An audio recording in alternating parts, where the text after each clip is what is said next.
Why was she still listening to the screams? Staff Sergeant Clare Morgan had been trained to detach, to measure war in distance and time, not in human voices. But from 5 kilometers away, she could hear the chaos through her headset. 12 men fighting for their lives, surrounded, bleeding, voices cracking between gunfire and radio static. And still, she was ordered not to move.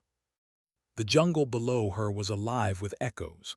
Gunfire snapped like dry branches, the low thump of grenades rolling through dense air. From her ridge line, Claire could see smoke blooming through the trees, far too close, far too sustained. She checked her watch. The contact had been going on for 3 hours. Overwatch 3, maintain position, came the voice in her ear. Calm, commanding, unmoved.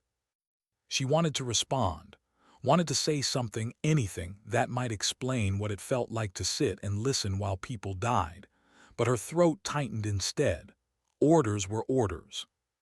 5 kilometers away, a SEAL reconnaissance unit led by Lieutenant Commander Jason Hayes was pinned down. What was supposed to be a quiet observation of an enemy supply depot had turned into a nightmare. Intelligence had been wrong, catastrophically wrong. Not 10 hostiles, closer to 60. The jungle had swallowed them whole, leaving the 12 operators surrounded, outnumbered 5 to 1 with no way out. Claire adjusted the dial on her headset and caught Hayes's voice, breathless but steady. "We're low on ammunition. 3 wounded. Extraction bird is 45 minutes out. We can't hold that long." 45 minutes. She looked down at her rifle, the SR-25 semi-automatic sniper system. 200 rounds, 10 magazines. She could make those count, but she wasn't authorized to move. Her mission was observation and relay, nothing more. She pressed the radio key. "TOC, this is Overwatch 3. The SEAL element is heavily outnumbered and facing imminent loss of position. I can reach them within 30 minutes and provide precision fire support." A pause, then a sharp voice. "Negative, Overwatch 3. You are not authorized for direct action. Maintain your observation post. Air support is inbound." Claire stared through her scope, watching the distant flashes, the thin trails of smoke twisting upward. Air support was 45 minutes away. The SEALs didn't have 45 minutes. She could almost feel the pull, that invisible line between duty and conscience, tightening around her chest. She spoke again, slower this time. "TOC, with respect, they won't make it. Overwatch, you are explicitly ordered to maintain your current position." Her thumb hovered over the transmit switch for a moment. Then she let go. Slowly she reached up, removed her earpiece, and set the headset down on the moss beside her. That was the last time she heard anyone's voice but her own for the next half hour. She slung her rifle, tightened her vest, and began to move. The jungle floor was chaos, roots, vines, uneven ground that shifted beneath her boots. In daylight it was suffocatingly bright, yet beneath the canopy, the world turned to shadow. Sweat streaked down her back as she weaved through trees, following the sounds of distant gunfire like a compass. Every sound, every vibration, every tremor in the air pulled her closer. 5 kilometers of terrain that would normally take hours. She covered it in 30 minutes. She knew this jungle. She had spent 6 months studying it. Every ridge, every stream, every natural path that animals used, she'd mapped in her head. It was like walking through a memory that had come alive, except this time, that memory was screaming. Within a kilometer of the fight, she slowed down. Her breathing steadied. Her world shrank into patterns and precision, the rhythm of footsteps, the shape of sound. She moved low, deliberate, the SR-25 balanced across her chest. Then through the trees, she saw movement, flashes of gunfire, silhouettes in the green haze. She dropped to a knee and brought her scope up. The clearing was about 200 meters across, a crude enemy depot with makeshift huts and stacked crates of ammunition. The SEALs had set up a defensive perimeter on the eastern side, using fallen logs for cover. She could see muzzle flashes, a disciplined rhythm, controlled but desperate. Around them, shadows moved, enemy fighters pressing from three sides, closing in. 45 to 50 of them, maybe more. Her heart sank. They had minutes, maybe less. Claire's eyes swept the area, searching for elevation. She spotted it, a massive tree to the northwest, easily 3 meters thick, branches high above the canopy. Perfect.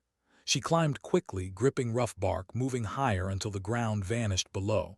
At 40 feet, she stopped. The wind was soft here, almost calm. Through a narrow gap in the leaves, she had a clear view of the battlefield. She settled in, rifle on branch, body weight balanced, breathing steady. The SR-25 stock nestled into her shoulder like an extension of her body. This was where everything quieted, where fear turned into focus. She keyed her mic, switching to the SEAL frequency. Reaper 6, this is Reaper 6 actual. I'm in elevated position 400 meters northwest of your location with the SR-25. 200 rounds. I can provide overwatch fire support. A pause, a voice crackled through static haze. Reaper 6, we're not authorized for sniper support in this AO. Are you supposed to be here? Negative, acting on my own initiative. You need support, your call, Commander. There was silence, just gunfire, heavy breathing, and the sound of chaos. Then Hayes's voice again, low but resolute. Reaper 6 were outnumbered 5 to 1, 3 wounded, down to 30 rounds per man. If you can help, we need it now. Copy that, Claire whispered. Give me your priority targets. Command element north side, large white tree. 4 fighters, 1 directing the assault. She spotted it almost immediately, that splash of pale bark standing out like a beacon. 4 figures clustered beneath it, 1 gesturing, another shouting into a radio. She ranged them, 425 meters. Perfect. She exhaled slowly. In that moment, everything went still, the world, the jungle, even her heartbeat. Through her scope, she saw their faces. Not targets, people, but people who were about to kill 12 Americans. Her fingers settled on the trigger. The rifle cracked once, a sharp, precise sound swallowed by the jungle. The commander dropped before the others even turned. Second shot, the radio operator fell backward. Third, another man jerked and collapsed. The last one started to run, but the 4th shot found him before he disappeared into cover. 4 targets, 10 seconds. Reaper 6, she whispered. Command element neutralized. Hayes's reply was instant. Good shot. Machine gun west side suppressing us hard. Can't get an angle. She shifted her scope west, scanning. Movement, 2 fighters behind a fallen log, a PKM machine gun mounted. Range 380 meters. She squeezed twice, double tap. 2 bodies fell. The machine gun went silent. Her voice was calm. West gun down. Copy that, Reaper 6. You just gave us breathing room. Over the next 20 minutes, she became a ghost in the trees, unseen, unstoppable. Hayes called out targets and Claire eliminated them with surgical precision. Heavy weapons, squad leaders, fighters rallying others. One by one, they vanished. Every shot mattered. Every pull of the trigger rewrote the battlefield. By the end of her first magazine, 16 enemy fighters were down, 3 heavy weapons silenced. The momentum shifted. The jungle, once alive with aggression, began to hesitate. Through her scope, she saw it in their eyes. Confusion, fear. They didn't understand, they couldn't locate her. Shots came from nowhere, fast, precise, merciless. She reloaded smoothly. New magazine in, bolt forward, sight picture up. And then, for the first time that day, the battle began to quiet. Hayes's voice came through the radio, breathless but hopeful. Reaper 6, enemy fighters are withdrawing on the northern flank. You changed the entire fight. We can move. Copy, I'll cover your displacement. Move when ready. Down below, the SEALs began their withdrawal, a disciplined dance of movement and cover fire. Claire tracked them, her rifle sweeping across the jungle edges. When enemies pursued, she dropped them. When flanking groups emerged, she broke them apart, every shot a lifeline. Minutes later, the low thunder of rotor blades rolled through the air. The extraction bird, a CH-47 Chinook, was inbound. Vulnerable, heavy, slow. Claire kept firing, suppressing anything that moved near the landing zone. Then one by one, the SEALs boarded. Hayes was last to climb. The helicopter lifted, rising through the clearing, disappearing over the trees toward safety. And only then did she lower her rifle. Her hands trembled slightly. The adrenaline began to fade, replaced by the weight of what she'd done. She'd saved 12 lives, but she had also disobeyed direct orders, abandoned her assigned post, and acted without authorization. Her career might be over, maybe worse. Still, as the last echoes of gunfire faded into the jungle, she felt something deeper than fear, a quiet certainty. If she had to choose again, she'd make the same call, even if it cost her everything. She didn't sleep that night. Back at her observation post, now empty, silent, sterile, Claire cleaned her rifle in the dark. The jungle around her had gone quiet again, but her hands still shook slightly. Every shot she had fired replayed in her mind, not as triumphs, but as moments. Faces in a scope, split-second choices, echoes that refused to fade. Somewhere out there, 12 men were alive because she broke the rules. And somewhere up the chain, someone was already writing the report that could end her career. She laid the rifle down and looked up at the canopy. Even in the dark, she could see the faintest trace of dawn, light creeping into a world that didn't care who lived or died yesterday. That indifference, she'd always respected it. Nature didn't reward courage or punish mistakes. It just existed. Maybe that's why she felt more at home out here than she ever did behind concrete and orders. When the first bird calls began, she packed her gear. The mission, at least on paper, wasn't over, but she knew the real fight was waiting back at base, one she couldn't win with precision and distance. 3 days later, the summons came. Colonel James Martinez was a man built for command. 20 years in special operations, and his office showed it, walls lined with photographs, each a frozen fragment of chaos. Teams in deserts, jungles, mountains, faces grim and tired. Above his desk, a framed patch read, "Mission first, always." Claire stood at attention while he read through the papers in front of him, pages she didn't need to see to know what they contained. Words like unauthorized, violation, disobeyed. She could almost hear the court-martial forming in the silence. "Staff Sergeant Morgan," he said finally, not looking up. "According to these reports, you were assigned to Overwatch 3 with orders to observe and relay communications only. You were not authorized for direct engagement or movement from your assigned post. Is that correct?" "Yes, sir."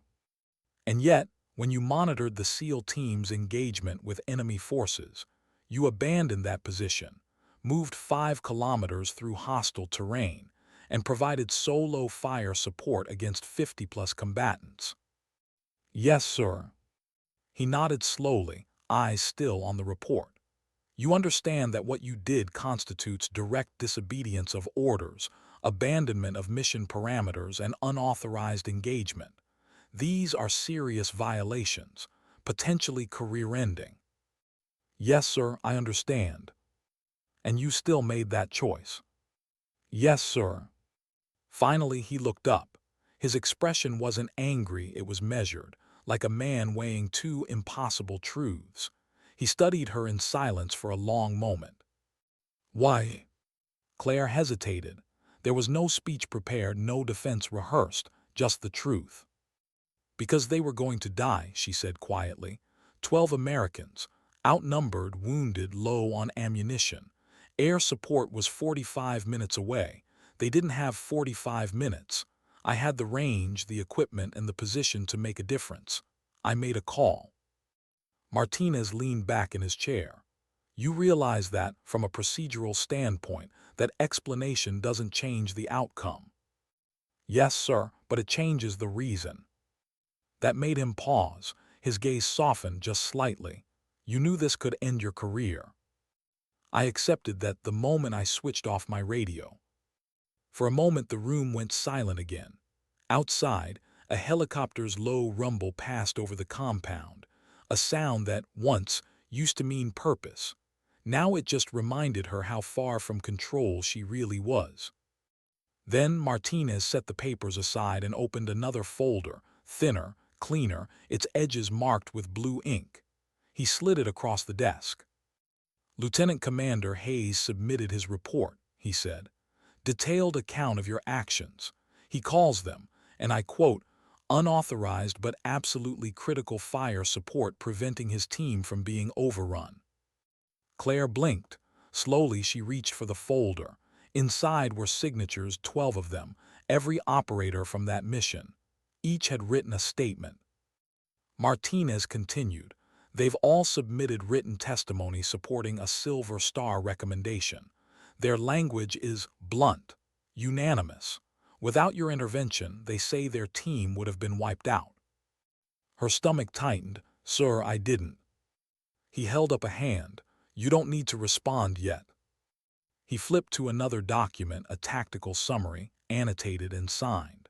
According to Hayes's report, you engaged approximately 60 to 70 fighters over 35 minutes, 47 confirmed kills, 3 heavy weapons destroyed, multiple assaults broken, and you did it with an SR-25, not a bolt-action rifle. Yes, sir. I've read a lot of after-action reports, he said, leaning forward. In 20 years, I've never seen one that sounded like this. Hayes called it, quote, the most effective individual fire support I've witnessed in combat. Claire didn't know how to respond. Praise wasn't what she felt, just distance, like he was talking about someone else entirely. Martinez stood, walking toward the window. The morning sun bled across the tarmac outside, catching the edges of a parked Black Hawk. So here's the dilemma, he said quietly. By regulation, you should face court-martial. By reality, you made the right call. He turned back to her. You recognized that the mission had changed, that following orders meant letting people die when you had the means to save them. You violated procedure, but you upheld the purpose. His words hit harder than she expected, because that was what she'd been afraid to say out loud, that sometimes obedience and morality didn't stand on the same side of the line. Martinez exhaled. Staff Sergeant, I've seen soldiers freeze because they were waiting for permission. I've seen men die because someone was too afraid to improvise.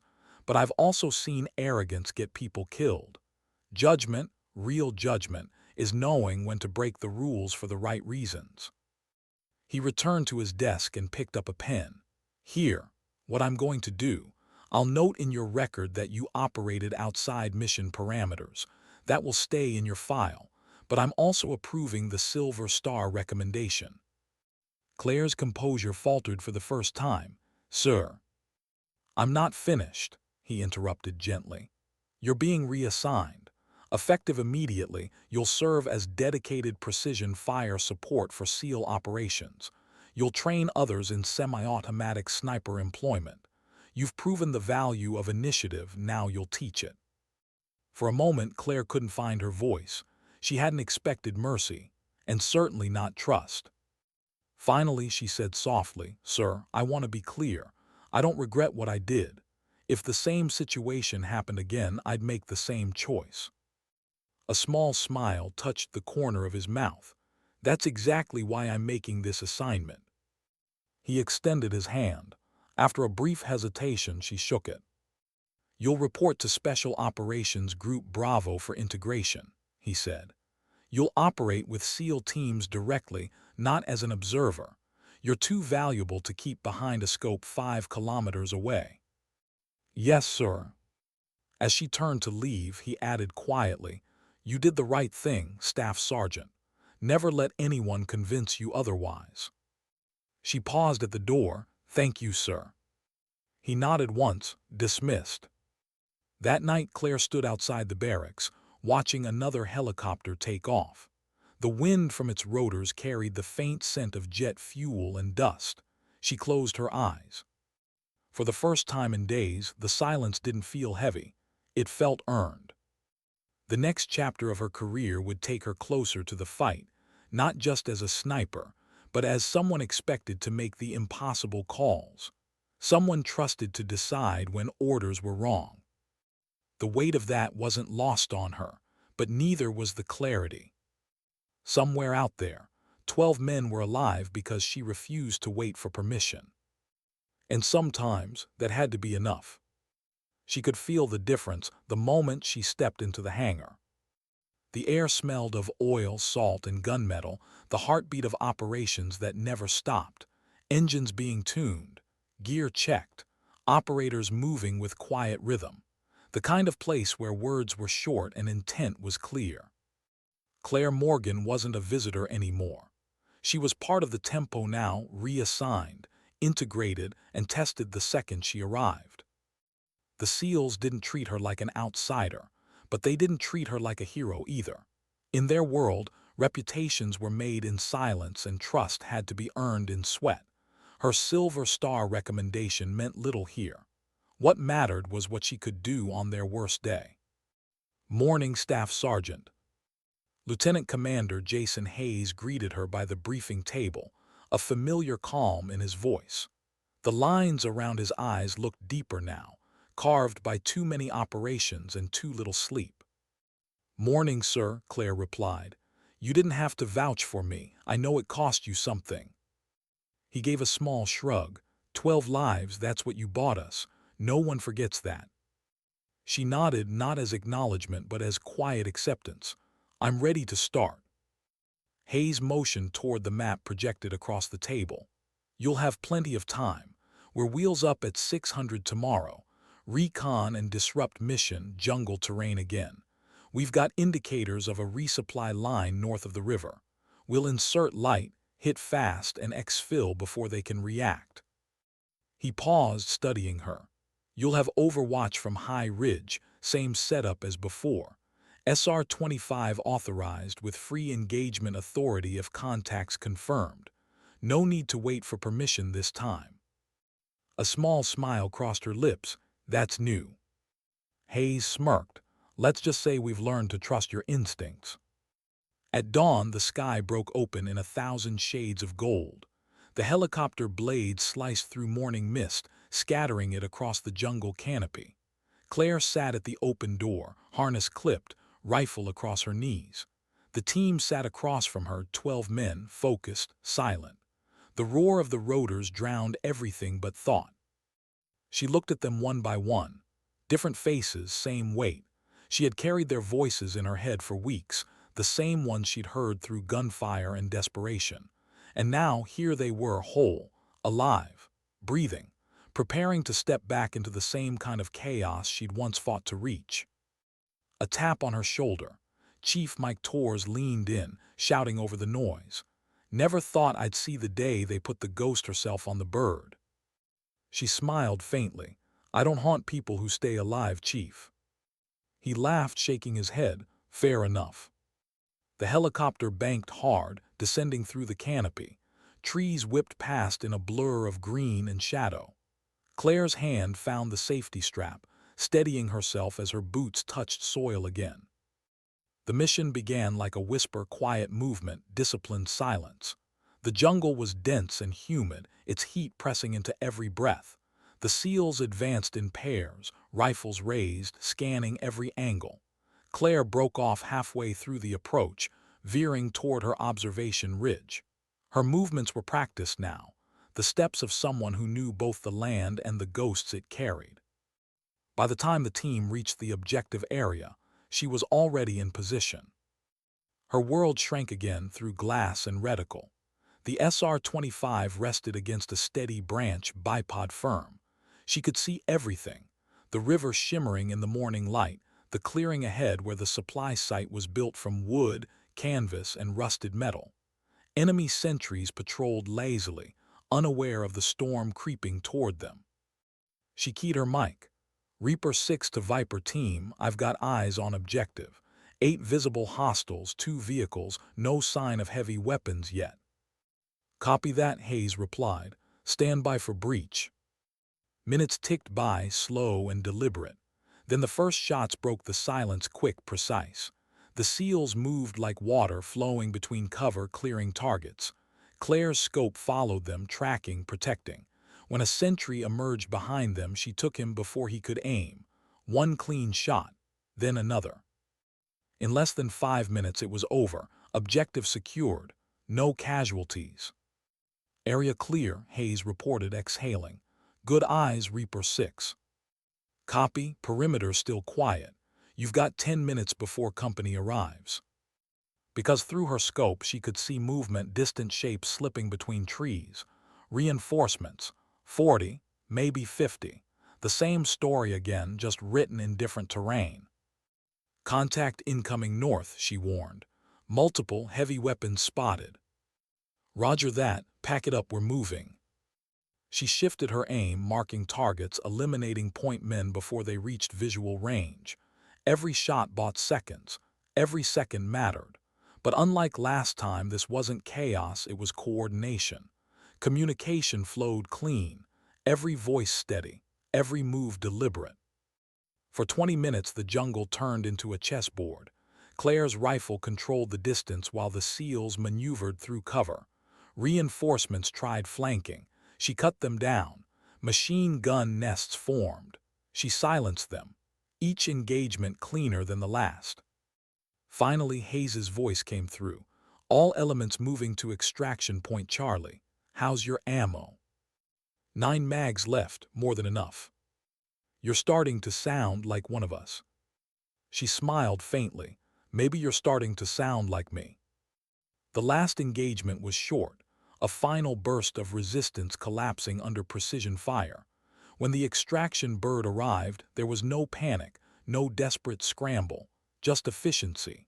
The kind that only exists when chaos has been mastered. Claire stayed on the ridge until the helicopter cleared the horizon. Then she exhaled, lowering her rifle, feeling the weight in her arms dissolve into calm. She'd done this before, but this time it felt different. Because this wasn't rebellion, this was trust. Back at base, the debrief was brief. Mission success. 0 casualties. Supply network disrupted. And a quiet acknowledgement, one line in the after-action summary: Sniper Overwatch enabled flawless execution under enemy contact. No fanfare, no spotlight, just results. That night, Claire sat in the range bay, cleaning her rifle under fluorescent light. Torres walked in, carrying 2 mugs of coffee. He set one beside her and leaned against the table. You know, he said, some of the new guys think you're a myth. She smirked. What kind of myth? The kind that shoots faster than sound. The one who saved a SEAL team that never should have made it out. She took a sip, letting the warmth settle. You ever tell them the myth disobeyed direct orders and nearly got court-martialed? He chuckled. Doesn't fit the story. That's the problem with stories, she said quietly. They forget what it costs. Torres studied her. You don't let yourself off easy, do you? I can't afford to. The day I stop questioning what I did, that's the day I stop being worth trusting. He nodded slowly, respect in his eyes. You know, most of us think about rules as fences. You treat them like tools, something you use or don't depending on what's needed. She smiled faintly. Tools don't save lives, judgment does. He raised his mug in a silent toast. Then here's to judgment. Weeks turned into months. Claire supported mission after mission, each different, each brutal, each teaching her something new about the line between instinct and discipline. Her legend grew quietly, mostly through whispered stories among operators. The ghost who shoots thunder. The sniper who made impossible shots and never asked for permission to do the right thing. She hated the name, but she understood it. Because ghosts don't seek credit, they just make sure someone else gets to go home. And sometimes, that's all the world ever needs to know. The rain came first, soft, steady, and endless. It fell through the canopy like silver threads, turning the jungle floor into mud and mist. The kind of rain that swallowed sound and time, where even the echo of boots vanished into the earth. Clare Morgan crouched behind a rock outcropping, watching the downpour blur her scope's vision. She adjusted focus, wiped her lens, and exhaled through her nose. This was supposed to be a clean operation, reconnaissance and support. No contact expected, no engagement authorized. But she'd heard that before. Below her, the SEAL team moved quietly through the tree line. 12 men again. Different faces. Same rhythm. Their target, an enemy communication relay buried deep inside hostile territory. Satellite intercepts showed encrypted signals moving through this sector. Destroying that hub would cripple local command control. The plan was simple, but plans always were before they broke. Reaper 6, this is Viper lead. Hayes's voice came through the headset, calm as always. We're 20 mics out from the objective. Status. Eyes en route, she replied. Elevation secure, no visible movement so far. Copy, maintain overwatch. We'll advise on breach. She watched them advance, small shapes cutting through green and shadow. The storm masked their noise, a blessing and a curse. Visibility was down to 20 meters. Even thermal struggled in this soup. Claire adjusted again, scanning the flanks. Something in the distance caught her attention, a flicker, faint but deliberate. Movement didn't flow like the rain, it pulsed. Quick, patterned, wrong. She frowned. Viper, be advised, I've got heat signatures West Ridge, approximately 600 meters. Multiple, looks like patrol. How many? She zoomed. 8, maybe 10, moving in coordinated spread, that's not random. Copy that, hold position, we'll divert. Claire tracked them until they disappeared behind vegetation. Her finger hovered near the trigger. Not yet. Not unless they saw the team. Her rules were clear: observe, advise, and protect, not initiate. 5 minutes later, her headset hissed. Contact front, Hayes's voice urgent now. We're compromised, ambush. Gunfire cracked through the rain, sharp and chaotic. The jungle erupted. Figures burst from cover, enemy fighters swarming the SEAL team's flank, cutting through rain with muzzle flashes like lightning. The ambush was massive. Not a patrol, a waiting force. Claire's heart pounded. She found one target, then another. Command elements, machine guns, firing positions. She squeezed. The SR-25 answered like thunder, each shot carving through mist and chaos. 1 down, 2. A third dropped before he could throw his grenade. Reaper 6, we're pinned, Hayes shouted. Multiple casualties, we need suppression now. Copy. Her world narrowed to crosshairs and breath. Every squeeze of the trigger bought seconds. But the enemy wasn't breaking, they were reinforcing. More movement from the ridge, more muzzle flashes. Command, this is Reaper 6, she called on the long-range frequency. Viper team engaged. Ambush by estimated 40-plus fighters. Request immediate support. Static, then a voice. Negative. Nearest QRF is 90 minutes out. Hold position. 90 minutes. She didn't respond. She didn't need to. Her mind already knew what her orders would say. Hold. Maintain. Wait. Words that sounded like survival but meant surrender. She switched channels. Viper, I'm repositioning north. I'll get you crossfire. Negative, Reaper 6. We can't lose your overwatch. You'll lose it anyway if they flank you. Stay on me. She was already moving before Hayes could reply. The ground turned slick under her boots. Every step threatened to slide.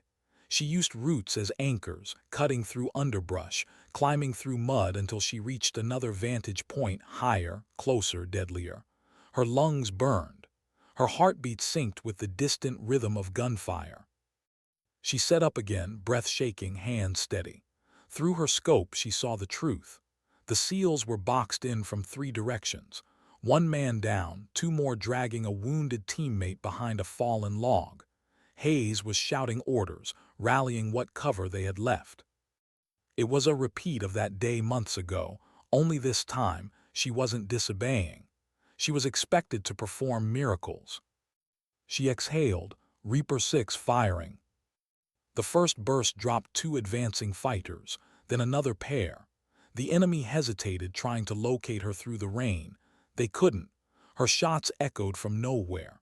The downpour carried the sound, scattering it like ghosts. For 15 minutes, she maintained a perfect rhythm, 3-second intervals, 4 targets per magazine. Every movement calculated, every breath measured. Her rifle became part of her heartbeat. Then she saw it through the haze, a flash of reflection, high ground opposite her, another sniper. "Viper, you've got counter-sniper fire. Northwest Ridge, I'm engaging." "Copy, Reaper 6, watch yourself."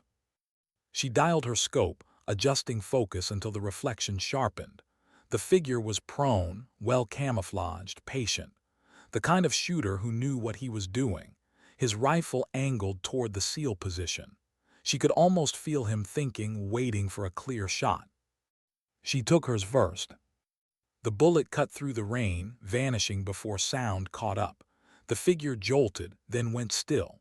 Through her scope, she watched his rifle tumble into the mud, one less ghost in the jungle. But she didn't have time to celebrate. Movement exploded across her left flank, an entire element pushing up through the slope, trying to flank her position. She cursed under her breath, grabbed her rifle, and relocated. Her boots slipped in the mud, her breath shallow. The fight below still raged, the SEALs holding on, one heartbeat at a time. "Reaper 6, what's your status?" Hayes demanded. "Engaged, flankers on me. I'll handle it." "Copy, we're falling back east, covering." Claire dropped to one knee, set her sights on the slope, and fired as they appeared shadows in the mist. One shot, then another. She switched mags mid-motion, chambered, fired again. Adrenaline turned seconds into forever. She wasn't thinking now, just reacting. Training and instinct blurred until there was nothing left but motion and purpose. Then silence. The rain still fell, the jungle still moved, but the gunfire had stopped. She listened, headset crackling faintly. "Reaper 6, Hayes called, breathless, "we're clear. Moving to exfil point, you good?" She looked around. Bodies scattered like broken echoes through the brush. Her chest rose and fell, each breath heavy with rain and memory. "Yeah," she answered finally, "I'm good." "Copy, you just saved us again, Morgan." She allowed herself a faint laugh. "Starting to think you guys do this just to test me." "Wouldn't dream of it," Hayes said, the exhaustion in his voice barely masking relief. She stayed on overwatch until the helicopter's distant roar faded. Only then did she stand.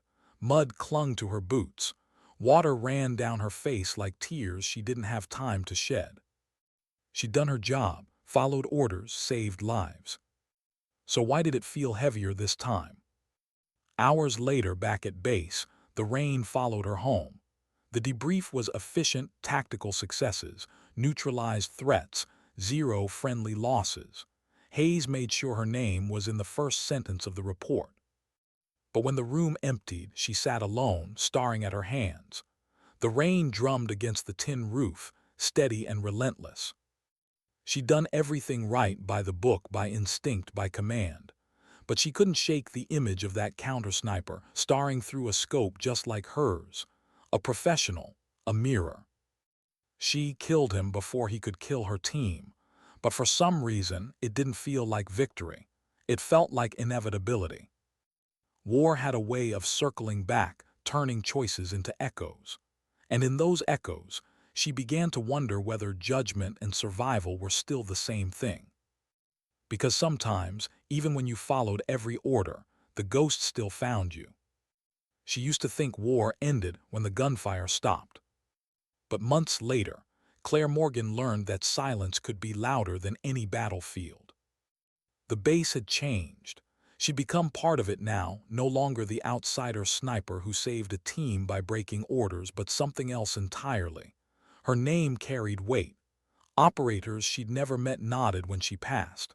Her legend, the ghost who shoots thunder, had taken on a life of its own. And yet she felt hollow inside. The missions kept coming, jungles, ridgelines, compounds hidden in the folds of nowhere. She executed each one with perfect discipline, flawless precision, no mistakes. Every shot was a story finished before it began. The numbers on her reports were clean, too clean. 53 confirmed in 4 months, 0 errors, 0 missed shots. It should have felt like mastery. Instead, it felt like erosion, like something inside her was quietly wearing away. Colonel Martinez called her in again one evening. His tone wasn't disciplinary this time. It was quieter, almost paternal. "You've been running non-stop since your reassignment," he said. "It's time to take a breather." "With respect, sir," she replied, "I don't need rest." He smiled faintly. "Everyone says that before they burn out." She stayed silent. He continued, "Command wants you to shift focus for a few months. Training rotation. We're starting an advanced sniper development course for special operations. You'll lead it." She blinked. "Train other snipers." "You've proven what you can do alone," he said. "Now I want to see what you can teach." Claire's instinct was to resist. Training wasn't the same as combat. But something in his eyes told her this wasn't punishment. It was protection. "When does it start?" she asked. "Monday, 40 students. You'll have free rein on curriculum." The classroom wasn't much, just rows of folding chairs, a projector, and a handful of soldiers in various uniforms.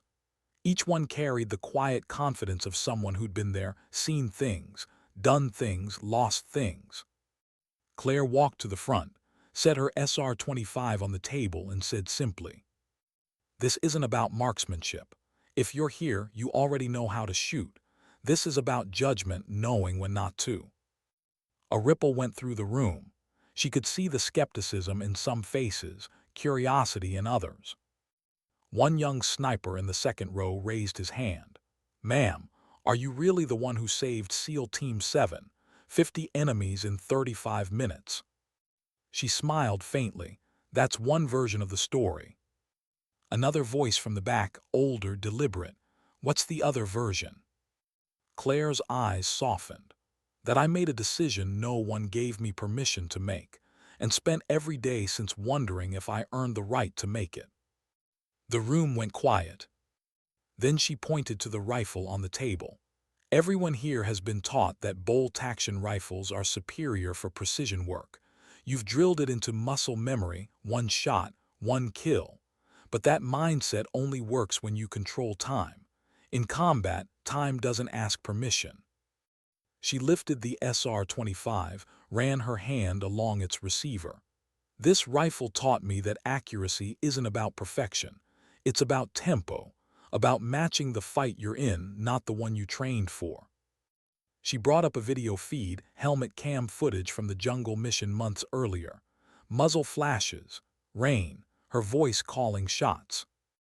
"Bolt action gives you 2 to 3 seconds between rounds," she explained. "Semi-auto brings it under 1.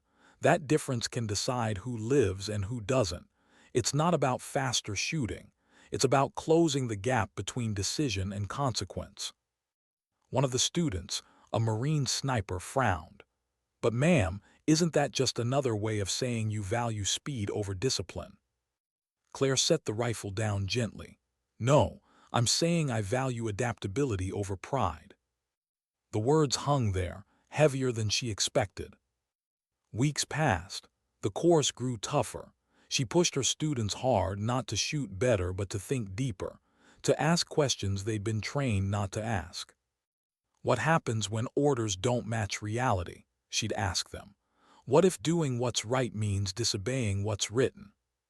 Some argued, some stared at the floor. A few nodded, their silence louder than answers. After every session, she'd walk the range alone, reloading the same magazines she'd trained with for years. The smell of powder and oil clung to her like memory. One night, a student stayed behind, Sergeant Alan Cruz, mid-30s, quiet, sharp-eyed. He approached slowly. "Ma'am," he said, "today, when you talked about disobeying orders, how do you know when it's right?" Claire studied him. The question cut deeper than he probably realized. "You don't," she said softly. "You make the call and you live with it. And sometimes, even if you save lives, it still feels wrong. He nodded, thoughtful. Would you do it again? She hesitated, then quietly, every time. He nodded again, as if he'd been waiting to hear that. Then I think I understand. That night Claire stood outside under the floodlights, the SR-25 slung across her back. The air was cool, carrying the hum of generators and distant laughter from the mess hall. She thought of that question, would you do it again? The truth was, yes. But it wasn't because she wanted to be right. It was because she couldn't stand doing nothing when she had the power to change the outcome. And maybe that was the real curse of judgment, knowing you'd always choose the harder road, even when it hurt more. She looked up at the night sky, the same one that had hung over every mission, every mistake, every ghost. For the first time, she whispered a thought she'd never spoken aloud. I don't want to be remembered for how many I killed, she said softly. I want to be remembered for who I refused to let die. The wind shifted, carrying the faint smell of oil and rain. Somewhere out there, another mission was already being planned, another storm waiting to break.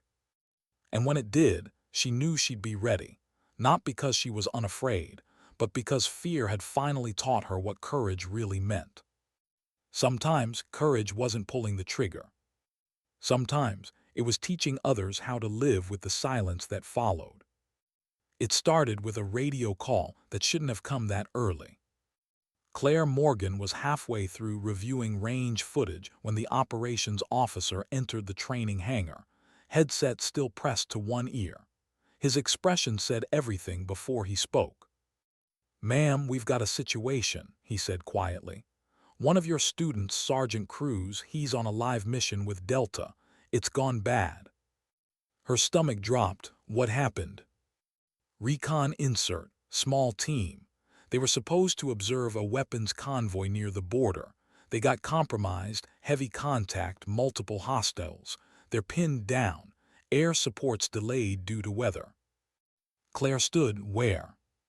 The officer hesitated.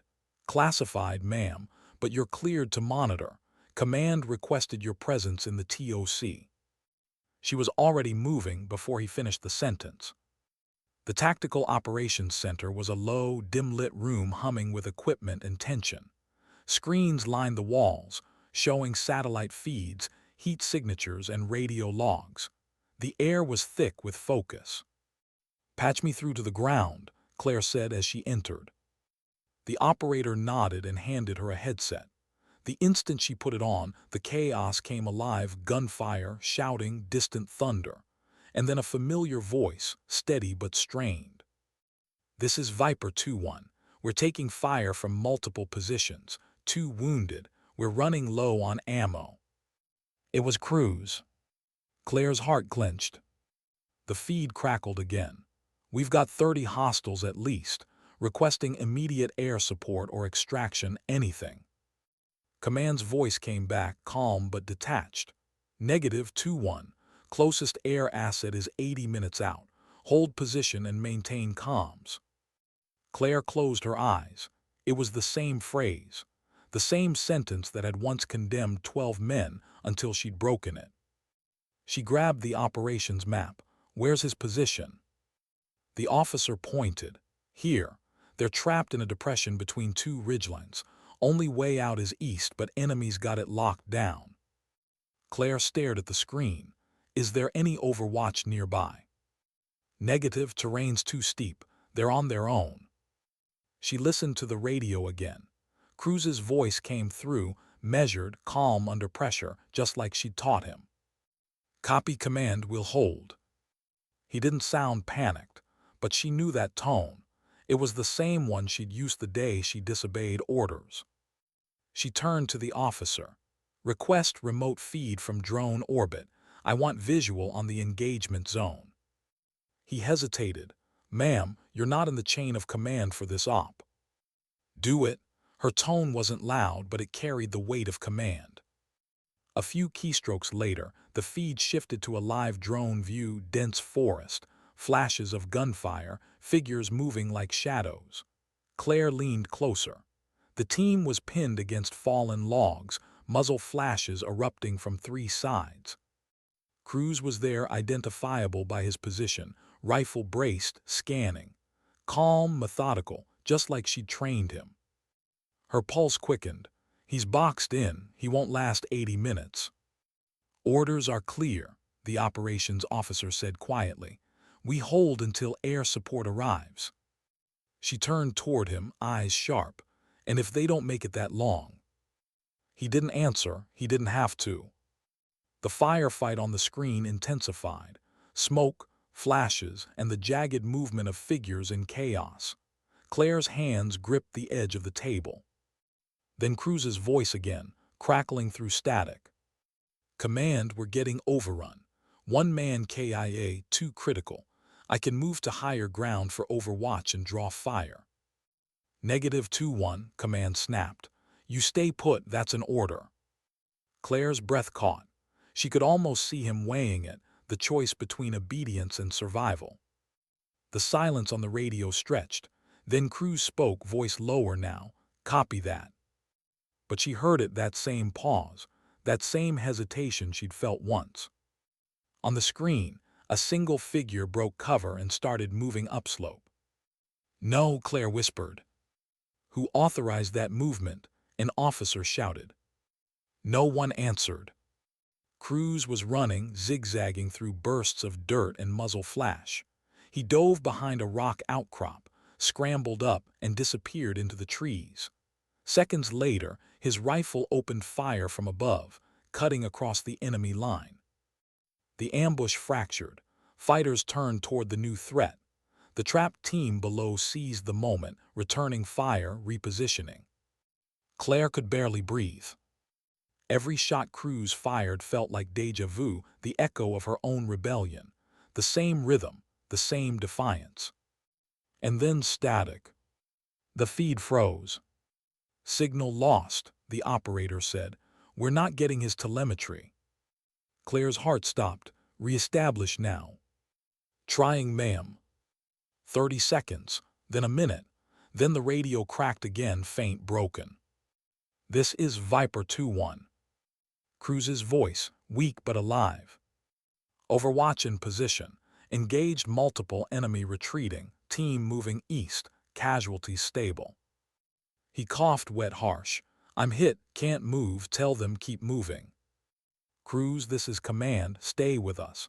Extraction inbound, hold your position. Static. Then nothing. Claire's knuckles turned white around the headset.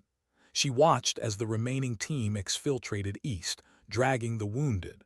The drone's camera shifted just in time to catch a flash of movement. Cruz slumped against the rocks, rifle still raised, firing one last time before going still. The image burned into her mind. He'd made the same choice she had, only this time it cost him everything. Hours later, the room was empty. The battle feed had gone dark. Claire sat alone in the TOC, headset still around her neck. The hum of the monitors filled the silence. Martinez entered quietly. We recovered the team, he said. Cruz didn't make it. She didn't look up. He saved all of them, the colonel continued. They said he held that ridge until the last minute. They got out because of him. Her jaw clenched. He disobeyed orders. Martinez's voice softened. He made a judgment call. She nodded slowly. I taught him that. You taught him to think, Martinez said. There's a difference. Claire finally looked up. Then why does it feel like I sent him to die? The colonel sighed. Because you gave him the same burden you carry. Judgment isn't free, Morgan. It costs something every time it's used. He left her there with the silence. That night she sat on the range under the floodlights, her SR-25 resting across her knees. The rain had started again, soft and relentless. She thought of Cruz, his quiet questions, his steady eyes, his voice over the radio. Would you do it again? She said yes, she meant it. But now she finally understood what that answer really meant. Doing the right thing didn't always save you. Sometimes it just saved others. And maybe that was enough. The rain grew heavier, masking the tremor in her voice as she whispered to the night. "You did it right, Cruz. You did it right." Somewhere deep in the jungle, echoes of gunfire faded for good. And for the first time, the ghost who shoots thunder felt truly, painfully human. The ceremony was quiet. No formation, no grand speeches, just a small gathering under a gray morning sky, the kind of day that felt made for remembrance. The rain had stopped, but the air still smelled like it was waiting to fall again. Clare Morgan stood at the edge of the field, her dress uniform crisp, the silver star on her chest glinting faintly in the overcast light. Ahead of her, a single framed photograph rested on a wooden stand. Sergeant Alan Cruz, his eyes caught mid-smile, the kind that never expected to be remembered like this. A folded flag sat beside it. Colonel Martinez stepped forward to speak, his voice calm but deliberate. Sergeant Alan Cruz gave his life defending his team under overwhelming enemy fire. His actions directly saved the lives of 7 operators. He displayed courage, judgment, and sacrifice that reflect the highest values of the service. He paused, letting the silence breathe. He made a decision, and because of that decision, others came home. Claire's throat tightened. She kept her expression steady, her hands clasped behind her back. When the colonel finished, he handed the folded flag to Cruz's younger sister, a civilian, barely 20, her hands trembling as she accepted it. She looked at the photo, then at Clare. Their eyes met for a fraction of a second, and Clare saw the unspoken question there. "Did you teach him to die like this?" She blinked but said nothing.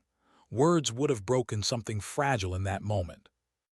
Afterward, as the small crowd dispersed, Martinez approached her quietly. "You don't have to carry this alone, you know," he said. She kept her gaze on the field. "Don't I?" He studied her for a long moment.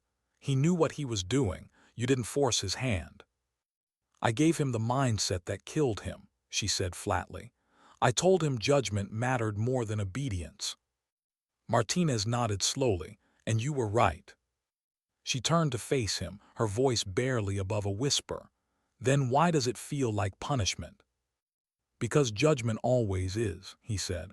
"The right choice doesn't erase the cost, it just decides who pays it." That evening the base felt unnaturally still. The sound of generators hummed like distant thunder. Claire walked into the armory, past racks of rifles and rows of ammunition crates, until she found the SR-25 sitting on the workbench, her rifle, the one that had started it all. She ran her hand along its cold frame, tracing every nick and scratch, every place where metal remembered heat. For the first time in months, she considered putting it away for good. Not because she'd lost faith, but because she feared what her lessons had become. The door opened behind her. Hayes stepped in, still in fatigues, a faint mud stain on his sleeve. "He was one of yours, wasn't he?" She nodded. "One of the best." Hayes came closer, resting against the bench beside her. "We read his final transmission," he said. "You'd have been proud."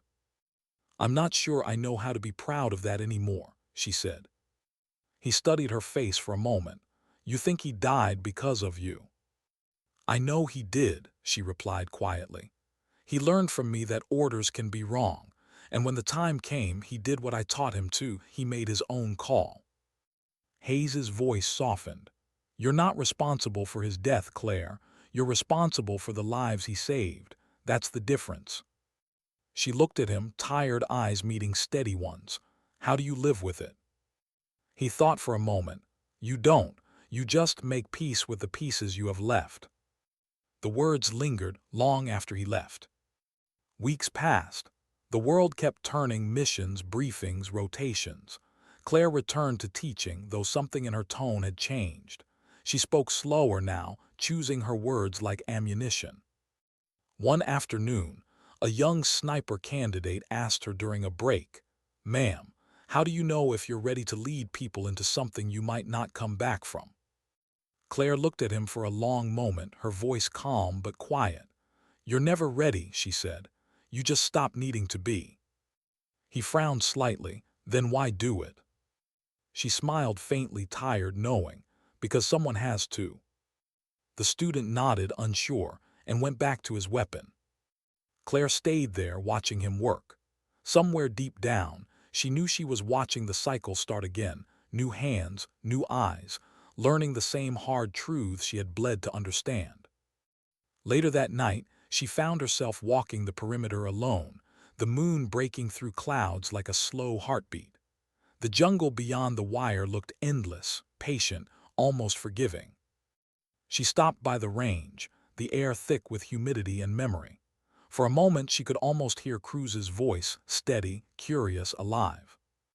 "Would you do it again?" The question still haunted her, but the answer had changed.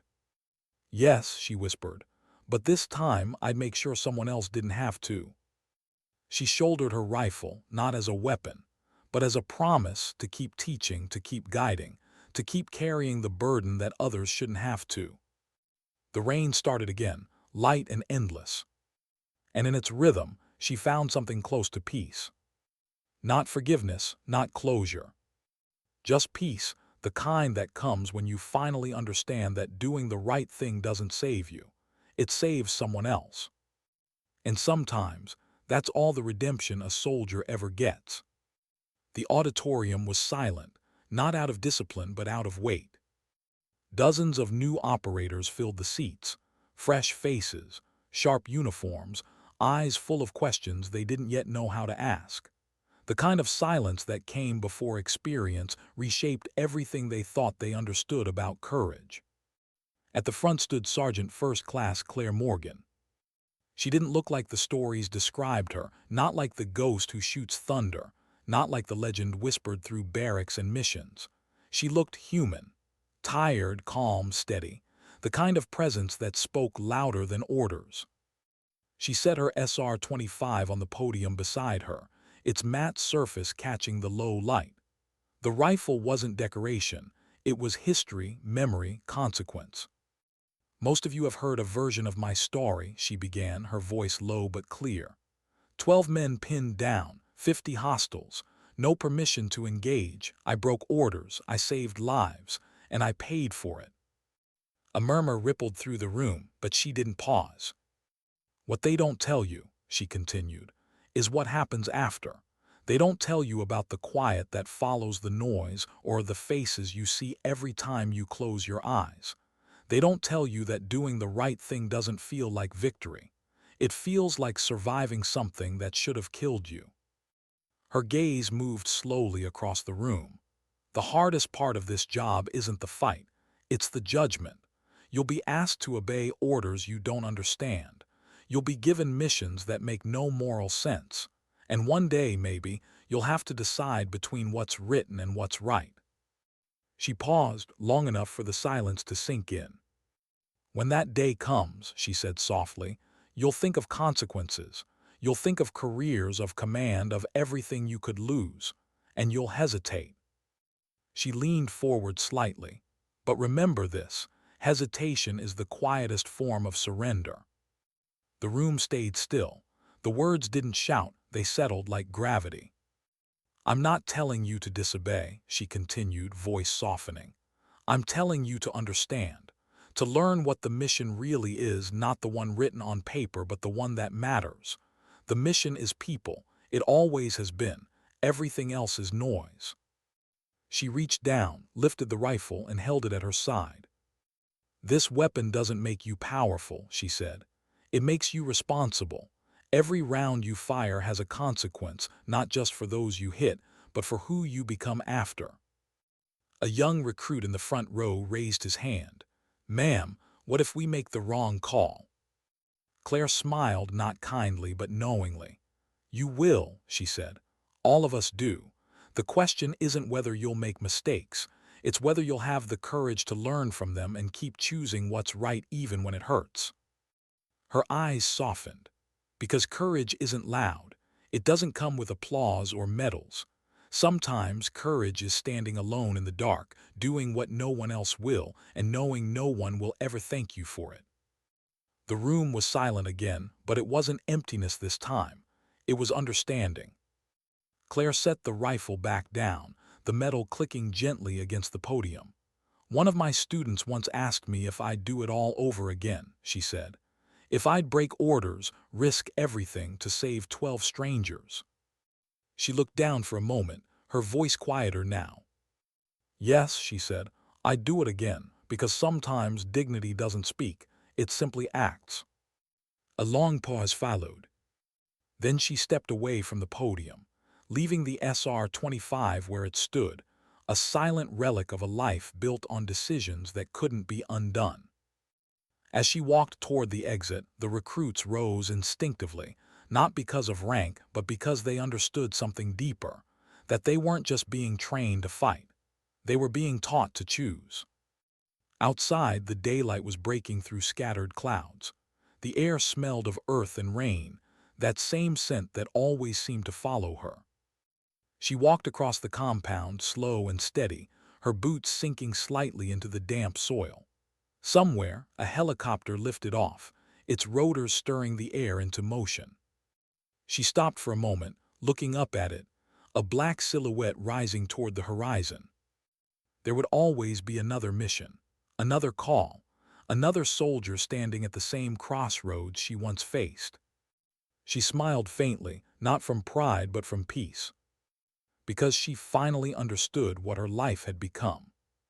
Not a story of rebellion, not even a story of war, but a story of choice, of knowing that sometimes the bravest thing a soldier can do is listen to the voice that whispers beneath the noise, and act even when the world tells them not to. The wind shifted, the smell of rain deepened. She turned away from the rising helicopter, walking toward the horizon. The ghost who shoots thunder was finally at rest.